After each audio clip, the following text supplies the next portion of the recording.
এখন ইউটিউবে তো দেখছেন যে নামে কোরবানি করা যায় না, নামে কোরবানি তো করে না, পক্ষ থেকে কোরবানি করতে হয়। ইনশাল্লাহ আমি আশা পোষণ করি যে আমার মুক্তাদিরা সহজে কোরবানি করতে রাজি আছে, কোরবানি করবেন।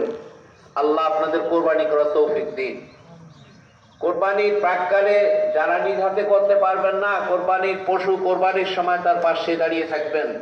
মনে মনে নিয়াত করবেন যে আল্লাহ আমার এই কোরবানিটুকু কবুল করুন, যেভাবে জাতির পিতা ইব্রাহিম খলিলের কোরবানি তুমি কবুল করেছিলেন। ইব্রাহিম আলাইহিস সালাম কি পিতা ছেলেকে কোরবানি করছে? ইসমাইলকে করছে? আফাদাইনাহু বিজাবিহিন আযীম। আল্লাহ পাক কালামে সূরা সাফফাতে বলে দিয়েছেন যে তার কোরবানি করার উদ্দেশ্যটা কি, সেইটাই আমি দেখতে চাইছি। যারা হজ করতে গেছেন, যখন মিনার দিকে যাবেন, দফ নামক একটা পাহাড় আছে, সেখানে এখন একটা পিলার গেড়ে দেওয়া আছে, দফ। ওখানে ইসমাইলকে শুয়ে ইব্রাহিম ইসলাম কোরবানি করার চেষ্টা করছিলেন উদ্যত হয়ে। কাটে না ছুরি, আক্ষেপ করে তিনি ছুরিখানা ফেলে দিয়েছিলেন পাথরের উপরে। সে পাথরের দাগ, কাটা যাওয়ার দাগটা এখন পর্যন্ত আছে। যারা আগামীতে হজ করতে যাবেন, সেখানে ইসমাইল ইব্রাহিমের কোরবানির জায়গাটা স্বচক্ষে দেখে আসেন। আল্লাহ আপনাদের দেখার তৌফিক দিন। আল্লাহুম্মা আমিন।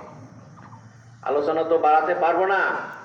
এখন ইউটিউবে একটা বুড়া, নাম আপনারা ভালো জানেন, এই বলতেছে যে না, কোরবানির গোশত 3 ভাগ করার কোনো বিধান নেই, 3 ভাগ করতে হবে না, কোরবানি করা ওয়াজিব, কোরবানির গোশত দান করা হলো মুস্তাহাব বা সুন্নত। এই জন্য হাদিসে এসেছে, পাক কালামে আল্লাহ বলেছেন যে কুলু, তোমরা নিজে খাও, আর ফকির বাইসাল ফকির মানে নিতান্ত ভিক্ষুক যারা হাত পাতে, যারা চায় তাদেরকেও খাওয়াও। এই আয়াতে কারিমা সূরা হজের মধ্যে রয়েছে। এখানে কিন্তু দান করো এই কথা নাই, খাও আর খাওয়াও। আমরা কি রান্না করি খাওয়াই? খাওয়াই না। এই হাদিসটার ব্যাখ্যা রয়েছে আবু দাউদ শরীফের কিতাবুল উদিহিয়া। যারা আলেম আছেন তারা লিখে নেন। আমার তো বয়স বেশি, কোন দিন আমি চলে যাব এই দলিল কিন্তু খুঁজে পাবেন না। আপনাদের সুদৃষ্টি আকর্ষণ করছি, হাদিস থেকে আপনারা দেখে নেবেন।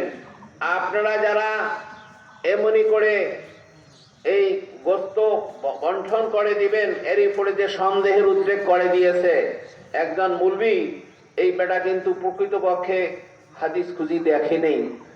আবু দাউদ শরীফের কিতাবুল উদহিয়ায় 228 নম্বর